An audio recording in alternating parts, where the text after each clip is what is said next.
Pinupuri ka namin, O Diyos, Ama, Anak, at Espiritu Santo.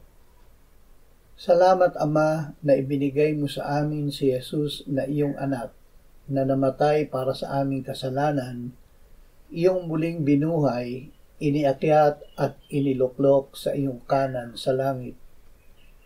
Salamat na ibinigay mo sa amin ang iyong banal na Espiritu at sa pamamagitan niya ay ibinuhos mo ang iyong pag-ibig sa aming puso.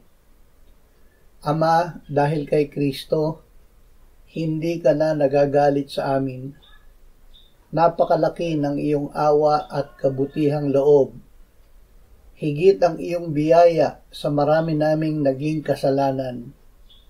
Nilupig na ni Jesus ang diablo, ang kasalanan at ang kamatayan. Ang iyong biyaya ngayon ang naghahari sa amin dahil sa katuwiran at buhay na walang hanggan na ibinigay mo sa amin sa pamamagitan ni Jesucristo na aming Panginoon. Amen.